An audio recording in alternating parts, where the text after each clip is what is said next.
नमस्कार दोस्तों, वास्तु ज्ञान चैनल में आपका स्वागत है दोस्तों। हिंदू सनातन संस्कृति में हर एक पौधे और हर एक वृक्ष का अपना अलग महत्व। अगर इनको सही से जान लिया, सही से समझ लिया, तो हम इनका सही से उपयोग कर पाएंगे। 29 जनवरी मौनी अमावस्या के दिन यह चमत्कारिक जड़ का प्रयोग जरूर कर लेना। फिर देखिए आप पर कैसे भगवान शिव की असीम कृपा होती है और महादेव आप पर दोनों हाथों से आप पर ऐसी कृपा करेंगे जिसका आपने अपने जीवन में कभी सोचा भी नहीं होगा। भक्तों साल की पहली अमावस्या मौनी अमावस्या को ही कहा जाता है और मौनी अमावस्या इस बार पढ़ने जा रही है। भक्तों, चाहे मर जाना, पर आपसे अनुरोध है, आज की वीडियो बेहद ही खास है, बेहद ही ज्ञानवर्धक है। भक्तों, अपने जीवन को चमकाने के लिए, अपने भाग्य में नई नई सफलताएं प्राप्त करने के लिए आज की यह मौनी अमावस्या की वीडियो को एक बार पूरा जरूर देख लेना। आपका जीवन ना बदल जाए तो मुझे बताना। भक्तों, अमावस्या की अगर आपने इस जड़ का प्रयोग कर लिया तो आपको धनवान बनने से कोई नहीं रोक पाएगा। आपकी हर मनोकामना इच्छा पूरी होती है। भक्तों, आज की वीडियो आपको अमृत के समान ज्ञानवर्धक है। जो भी भक्त सच्चे हृदय से इस वीडियो को देखेगा उसका जीवन ना बदल जाए तो मुझे बताना। भक्तों, माता रानी की सौगंध, अगर आप इस वीडियो को सच्चे हृदय से देखा तो आपकी हर मनोकामना इच्छा पूरी होगी। पर भक्तों, आपसे एक छोटा सा अनुरोध है कि वीडियो को पूरा देखने पर ही लाभ की प्राप्ति होगी और इस तरह से हम आपको उपाय बताएंगे। उसी तरह से अगर आपने कर लिया तो करणी मंत्र से आपको लाभ ही लाभ होगा। सच्चे हृदय से जो भी भक्त उपाय करता है उसे लाभ जरूर प्राप्त होता है। भक्तों, आज हम जिसे जड़ी बूटी के बारे में आज हम बताने जा रहे हैं उसे संजीवनी बूटी भी कहा जाता है। इसलिए इस जड़ी बूटी को मामूली समझने की भूल भी मत करना। भक्तों, सभी जानकारी हम आपको बारिश से बताएंगे। इसीलिए अभी इस वीडियो को लाइक कर दीजिए और कमेंट बॉक्स में लिख दीजिए जय मां लक्ष्मी, जय भगवान शिव, जिससे कि सभी देवी देवताओं की कृपा आप पर और आपके पूरे परिवार पर बनी रहे। भक्तों, चलिए जान लेते हैं। दोस्तों, आप हमारी वीडियो में देख सकते हैं यह पौधा देखने में बहुत ही साधारण है, लेकिन इसके गुण और साधारण है। अगर यह आपके घरों के आसपास में है तो इसे साधारण पौधा समझ करके देखने की भूल मत करना। इसका जो आज हम चमत्कारी गुण बताएंगे, आयुर्वेदिक प्रयोग किस प्रकार से, इसका कौन से हिस्से का प्रयोग होता है, अगर यह सारी जानकारी आप देख लेंगे तो बिल्कुल ही कल से आप इस पौधे की पूजा करना शुरू कर देंगे। और आपको बता दूं, दिन पूजा पाठ के ही आपको सारा फल प्राप्त हो जाएगा। खाने का मतलब है इसके जब आप चमत्कारी गुण समझेंगे तो बिल्कुल ही आपको भी गर्व हो जाएगा कि आप भारत भूमि में पैदा हुए हैं और इस प्रकार के पेड़ पौधे आज भी हमारे बीच में हैं, जो कि हमें कई प्रकार के चमत्कारी लाभ प्रदान करते हैं। देखिए, आप हमारे वीडियो में देख सकते हैं यह पौधे। इस पौधे को कई जगह लटजीरा के नाम से जानते हैं, कई जगह इस चिड़चिड़ा के नाम से भी जानते हैं, कई जगह के नाम से भी जानते हैं। हो सकता है आप दूसरे राज्य में हो या फिर कहीं से आप हमारी वीडियो को देख रहे हो या फिर दूसरे देश से देख रहे हो, तो इसे अलग अलग प्रति में, अलग अलग जगह में, अलग अलग हिस्सों में अलग अलग नाम से जाना जाता है। लेकिन वीडियो में देखकर कि आप इसे समझ सकते हैं, तो खासकर यह जो पौधा है इसे लटजीरा के नाम से भी बहुत से लोग जानते हैं। और इसे अब पामर क्यों बोला जाता है? क्योंकि उल्टा चलता है। इसके जो बीज होते हैं बिल्कुल ही उल्टे होते हैं। आप अन्य पौधे के बीज देखेंगे, फूल के बीज देखेंगे तो ऊपर की तरफ होते हैं, लेकिन यह निकले की तरफ होता है। इनका जो बीज होता है यह निकले की तरफ होता है, यह उल्टा होता है, इसलिए इसे अपामार्ग बोला जाता है। यह अपामार्ग विद्या में बहुत इसका प्रयोग होता है। कभी इसके बारे में मैं जानकारी बताऊंगा। तो क्यों यह हमारे लिए कीमती है, क्यों यह आज साधारण है, यह इस वीडियो में जानते हैं। सर्वप्रथम तो सभी दर्शकों को कहना चाहूंगा कि कमेंट बॉक्स में जय श्री कृष्णा जरूर लिखना। अगर आप भारत भूमि से हैं तो जय हिंद बिल्कुल ही लिखना। इसका जो मैं आयुर्वेदिक प्रयोग बताऊंगा, शायद यह प्रयोग जानने के बाद कल से आप इनका प्रयोग करना शुरू कर देंगे। साथ ही साथ इसका मैं आप लोगों को वनस्पति प्रयोग के साथ साथ इसका जबरदस्त चमत्कारी एवं तांत्रिक प्रयोग भी बताऊंगा। तांत्रिक प्रयोग का मतलब है इसका आप जो जीवन में प्रयोग करके बहुत सारे अपने समस्याओं को दूर कर सकते हैं और प्रथम इसके बारे में मुझे ज्ञान का प्राप्त हुआ एक महात्मा के साथ जब हमारी भेंट हुई, तो हमने उनसे बाद में पूछा कि महाराज, आप लोग काफी लंबे समय से सिद्धियां प्राप्त करते हैं, लंबे समय से आप साधना करते हैं, तो हमें यह बताइए, आप लोग 1 महीने तक बिना जल ग्रहण किए हुए किस प्रकार से साधना करते हैं। तो उसे संत महात्मा ने हमें स्वयं ही बताया कि जो चिड़चिड़ा नाम का पौधा होता है, जिससे आप लोग अपामार्ग के नाम से जानते हैं, या फिर इसके कई प्रकार के नाम होते हैं, तो उसमें हमें बताएं कि हम उनके बीज का ध्यान से सुना। आज भी जंगल में महात्मा जितने भी लोग हैं, संत महात्मा जंगल में रहने वाले जो कि साधना करते हैं, वह लोग इसके बीज की थी। तो उसने हमें बताया कि उनके बीज हाथी बनाया जाता है और उनके 2 चम्मच खिचड़ी खाना होता है। अगर आप उनके बीज का खिचड़ी बनाकर के 2 चम्मच खा लेते हैं तो आपको 1 महीने तक भूख और प्यास नहीं लगती है। तो संत ने हमें बताएं कि 1 महीने तक हमें भूख और प्यास नहीं लगती। फिर हम लंबे समय तक जब साधना करते हैं, हमारे धर्मशास्त्रों में यह भी कहा जाता है, आर के पौधे के जड़ में मां गंगा का वास होता है। जी हाँ, बिल्कुल ही मां गंगा का वास होता है। और यह भी माना जाता है कि प्राचीन ग्रंथों में भी लिखा है कि अमृत की कुछ बूंद इसकी जग में पड़ा था। इसलिए आज भी लोग जो धार्मिक लोग रहते हैं, आपके यहाँ कोई लोग इसके दातुन करते हैं कि नहीं? जो बहुत से पुराने जो से आने लोग हैं, जिसे हम बुजुर्ग के नाम से भी जानते हैं, ओल्ड मैन कहा जाता है, पुराने जो व्यक्ति है, काफी पुरानी, तो ऐसे व्यक्ति इसकी जड़ की दातुन करते हैं। क्यों करते हैं? क्योंकि इसके जड़ में गंगा मैया का वास होता है। अमृत की कुछ बूंद गिरी थी, यह सर्वप्रथम जानते हैं। इसका आयुर्वेदिक प्रयोग जानेंगे, इनका चमत्कारी प्रयोग, आयुर्वेदिक प्रयोग सर्वप्रथम बताना चाहूंगा। अगर इसकी जड़ का दातुन किया जाए, जिससे लंबे समय से दांतों में पीलियां है, दांतों में दर्द बना रहता है, किसी का डॉक्टर इलाज नहीं कर पा रही, या फिर डॉक्टरी दवा खा रहे हैं, फिर भी दांतों में दर्द बना हुआ है, ठीक नहीं होता है, तो केवल इसकी दातुन करने मात्र से, केवल इसके दातुन करने मात्र से दांतों में जितने भी कीड़े हैं, बैक्टीरिया है, जिसके कारण आपके दांतों में दर्द बना रहता है, वह दर्द इसके दातुन करने से केवल 15 दिनों तक उनकी आपको रेगुलर दातुन करना है, तो उसे 3 दिनों में इसके रिजल्ट मिल जाएंगे। दांतों के दर्द समाप्त हो जाएंगे, तो उसके दांतों के पीलापन को भी जड़ से समाप्त करते हैं।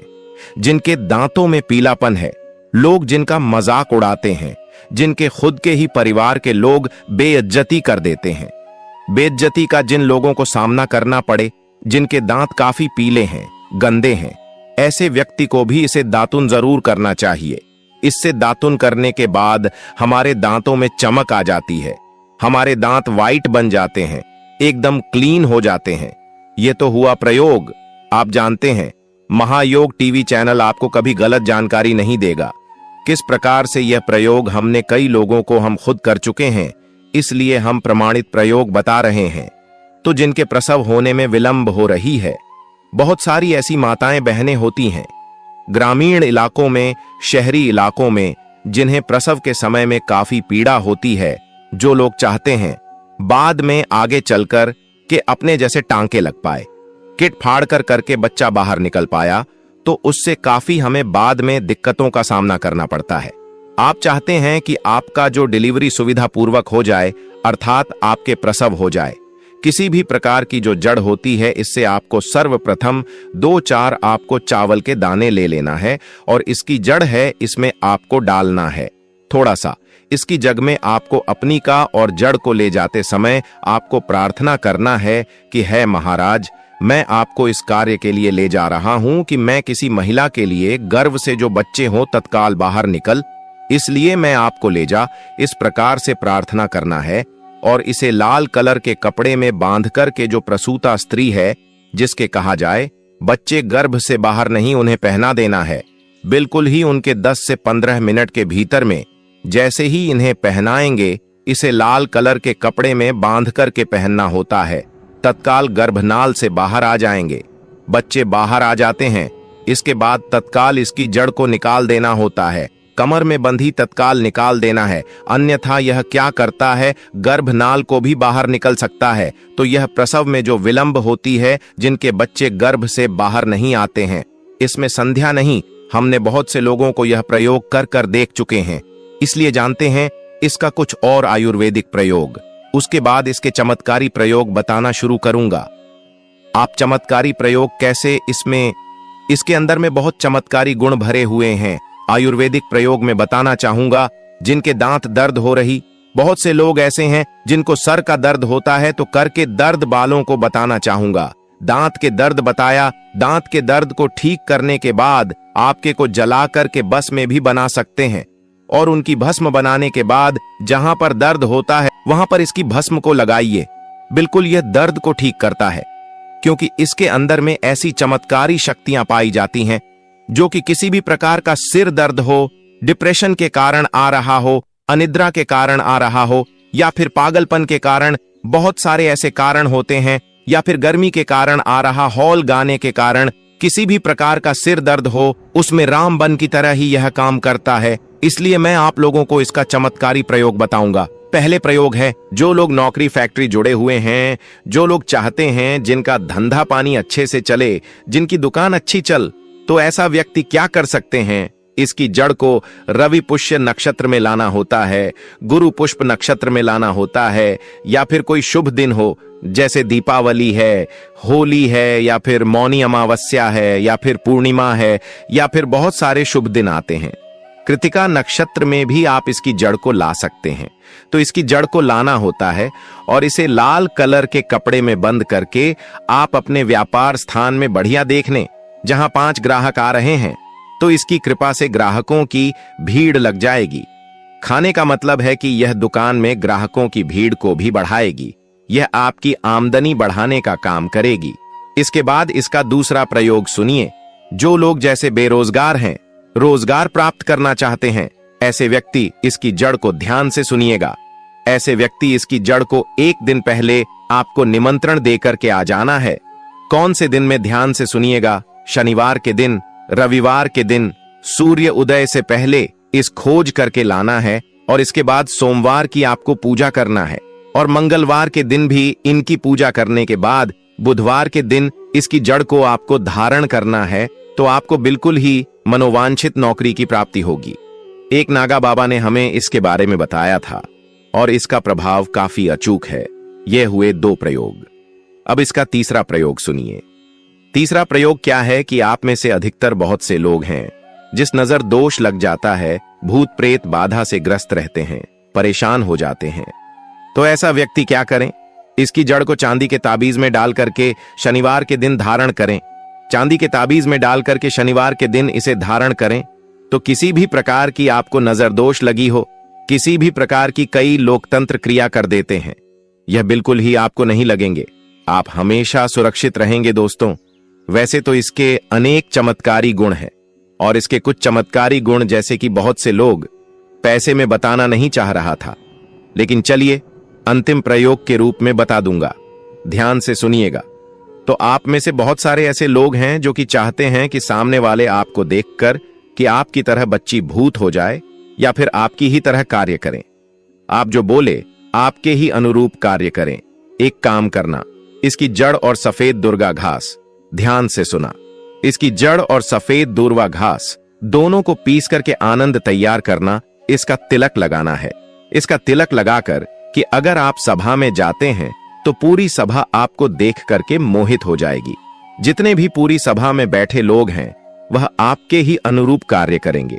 अगर आप किसी मनोवांछित लड़की को प्राप्त करना चाहते हैं, महिला को प्राप्त करना चाहते हैं, तो उसके सामने लगा करके जाते हैं, तो सामने वाले आपके पास ही भूत हो जाते हैं। और इसमें कोई संदेह, क्योंकि हमारे प्राचीन ग्रंथों में इसके बारे में विस्तार पूर्वक जानकारी मिलती है, लेकिन मैं आप लोगों को इसका सिद्ध विधि नहीं बताऊंगा। इसका बिना यह अधूरा है।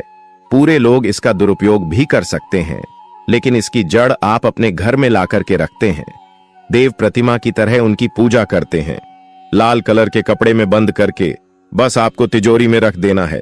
आपको देखना आपके शत्रु सोता ही कम करता है। चिड़चिटा का पौधा मानसिक तनाव को कम करने में सहायक होता है। इसका शांतिदायक प्रभाव मन को स्थिर और शांत रखता है, नकारात्मक ऊर्जा को दूर करता है। वास्तुशास्त्र में चिड़चिटा को नकारात्मक ऊर्जा दूर करने वाला पौधा माना गया है। यह घर में सकारात्मकता लाता है और नकारात्मक प्रभावों को समाप्त करता है। स्वास्थ्य संबंधी फायदे। चिड़चिटा का पौधा विभिन्न बीमारियों में लाभकारी है। यह जड़ी बूटियों के रूप में भी इस्तेमाल होता है और कई रोगों के उपचार में सहायक होता है। रोजाना जल अर्पित करें। वास्तु के अनुसार चिड़चिटा के पौधे को रोजाना जल चढ़ाना शुभ होता है। इससे पौधा स्वस्थ रहता है और इसके वास्तु प्रभाव और भी मजबूत होते हैं। शुद्धता का ध्यान रखें। चिड़चिटा के पौधे के आसपास साफ सफाई रखना आवश्यक है। गंदगी और धूल इसके प्रभाव को कम कर सकते हैं। चिड़चिटा का पौधा घर में लगाना वास्तुशास्त्र के अनुसार शुभ है या अशुभ। वास्तुशास्त्र के अनुसार चिड़चिटा का पौधा घर में लगाना शुभ माना जाता है। यह सकारात्मक ऊर्जा लाता है, नकारात्मक ऊर्जा को दूर करता है और धन लाभ में भी सहायक होता है। इसे घर की पूर्व या उत्तर दिशा में लगाना सबसे अच्छा होता है। चिड़चिटा का पौधा घर में लगाने के क्या फायदे हैं? चिड़चिटा का पौधा घर में लगाने से वायु शुद्ध होती है, तनाव कम होता है और स्वास्थ्य लाभ मिलते हैं। यह पौधा सकारात्मक ऊर्जा को बढ़ावा देता है और घर में सुख शांति बनाए रखने में मदद करता है। चिड़चिटा का पौधा लगाने के नुकसान। जहां चिड़चिटा का पौधा अपने कई फायदे लेकर आता है, वहीं इसके कुछ नुकसान भी हो सकते हैं। अंधविश्वास से जुड़े नुकसान। चिड़चिटा के पौधे से जुड़े कुछ अंधविश्वास भी हैं, जैसे कि इसे गलत दिशा में लगाने से नुकसान हो सकता है। इसलिए इसे घर में लगाने से पहले सही जानकारी या वास्तु विशेषज्ञ की सलाह लेना जरूरी है। अन्य पौधों पर प्रभाव। चिड़चिटा का पौधा कभी कभी अपने आसपास के अन्य पौधों की वृद्धि को प्रभावित कर सकता है, इसलिए इसे अलग स्थान पर लगाना चाहिए। यह मौनी अमावस्या के दिन से जुड़ी गलतियां और सावधानियां रूप से दी जा रही हैं। 1. मौन व्रत का पालन न तोड़ें। मौनी अमावस्या पर मौन रहना अत्यंत शुभ माना गया है। इस दिन अनावश्यक बोलने, बहस करने या गपशप से बचें। मौन व्रत रखने से मन शांत रहता है और आत्मिक शुद्धि होती है। सूर्योदय से पहले स्नान न करना। इस दिन सूर्योदय से पहले स्नान करना अनिवार्य है। यदि गंगा, यमुना या किसी पवित्र नदी में स्नान संभव न हो तो घर पर पानी में गंगा जल मिलाकर स्नान करें। बिना स्नान के पूजा या दान करना अशुभ माना जाता है। अशुद्धता बनाए रखना। शारीरिक और मानसिक शुद्धता का विशेष ध्यान रखें। गंदे वस्त्र पहनकर पूजा न करें। घर की सफाई और शुद्धि भी आवश्यक है। झूठ बोलना और अनैतिकता करना। झूठ बोलने, धोखा देने या किसी का अपमान करने से बचें। सत्य का पालन करें और सभी के प्रति विनम्र रहें। मांसाहार और नशे का सेवन। मांस, मछली, अंडा और शराब का सेवन पूरी तरह से वर्जित है। सात्विक भोजन करें और व्रत रखें। दान में कंजूसी करना। जरूरतमंदों को भोजन, वस्त्र, धन, अन्न, तिल, गुड़ और जल का दान करें। दान पुण्य में कमी करने से इस दिन का महत्व कम हो जाता है। पवित्रता का अभाव। पूजा करते समय पूजा स्थान, बर्तन और सामग्री शुद्ध होनी चाहिए। बिना शुद्धि के पूजा करना फलदायी नहीं होता। अहंकार और क्रोध करना। इस दिन अहंकार, क्रोध और हिंसा से बचना चाहिए। शांत और संयमित रहें ताकि सकारात्मक ऊर्जा का अनुभव हो। जल और अन्न का अपमान। जल और अन्न का दुरुपयोग न करें। इस दिन अन्न दान और जल दान का विशेष महत्व है। आलस्य करना। इस दिन आलस्य और निष्क्रियता से बचें।